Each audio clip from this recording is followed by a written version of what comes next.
10 ఏళ్లుగా దేశ ప్రధానిగా కొనసాగుతున్న మోడీ హిందువుల్ని ఏకం చేశారనడంలో సందేహం లేదు. అసలు హిందూ మతంపై హిందువుల ఆలోచనల్నే ఆయన సమూలంగా మార్చేశారు.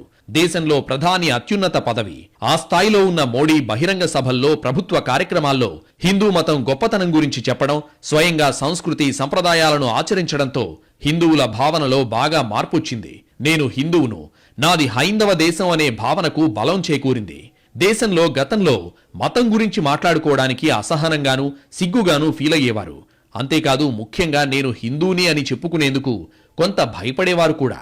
అసలు ఆ ప్రస్తావన అవసరమా అన్నట్టు ఉండేవారు. ఇప్పుడు మేము హిందువులము అని చెప్పుకునేందుకు చాలా గర్వపడుతున్నారు. ఓ రకంగా చెప్పాలంటే దేశంలో హిందుత్వ పునరుజ్జీవం పొందింది. హిందూ జాతీయవాదం ఒకప్పుడు దేశంలో ఒక అంచు భావజాలం. కానీ ఇప్పుడది ప్రధాన స్రవంతిగా మారింది. మోడీ వచ్చాక అలా మార్చారు. అసలు హిందూ మతంపై హిందువుల ఆలోచనల్ని ఆయన సమూలంగా మార్చేశారు. దేశంలో ప్రధాని అత్యున్నత పదవి. ఆ స్థాయిలో ఉన్న మోడీ బహిరంగ సభల్లో, ప్రభుత్వ కార్యక్రమాల్లో హిందూ మతం గొప్పతనం గురించి చెప్పడం, స్వయంగా సంస్కృతి సంప్రదాయాలను ఆచరించడంతో హిందువుల భావనలో బాగా మార్పొచ్చింది. నేను హిందువును, నాది హైందవ దేశం అనే భావనకు బలం చేకూరింది. మేము హిందువులం, మేము ఇలా చేస్తాం, అలా చేస్తాం, మేము వీటిని ఆచరిస్తామని చెప్పుకోవడానికి గర్వంగా భావిస్తున్నారు. దీనికి ప్రధాన కారణం ప్రభుత్వాలు సైతం కుహనా లౌకికవాదాన్ని అనుసరించకుండా హిందూ మతం విషయంలో స్పష్టంగా ఉన్నాయి. ఓట్లు పోతాయనో, ఈ వర్గం చేజారిపోతుందనో, ఆ వర్గం కలసి రాదనో ఇలాంటి కుహనా భావజాలాన్ని ప్రదర్శించకుండా ఈ దేశం యొక్క ప్రాచీన మతం, విధానం, ఆచారం, సంస్కృతి ఇవంటే స్పష్టంగా ఎలాంటి తడబాటు లేకుండా ప్రజలకు ఒక సందేశాన్ని ఇస్తున్నాయి.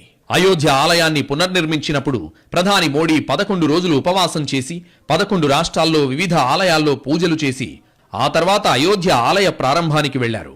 ఒక దేశ ప్రధాని, ఒక దేశ అత్యున్నత వ్యవస్థ ఆచరిస్తోన్న విధానాన్ని జనం బహిరంగంగానే అనుసరిస్తారు, గర్వంగా చెప్పుకోగలుగుతారు.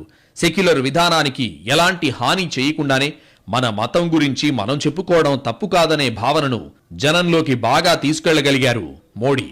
హిందువునని చెప్పుకున్నంత మాత్రాన, హైందవ సంస్కృతిని పాటించినంత మాత్రాన లౌకికత్వానికి ఏం భంగం రాదని మోడీ ఆచరణాత్మకంగా నిరూపించారు.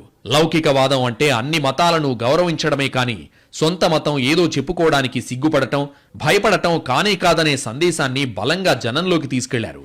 ఆధునిక భారత చరిత్రలో హిందూ మతంపై ఈ స్థాయిలో ప్రభావం చూపిన నేత లేరంటే అతిశయోక్తి కాదు.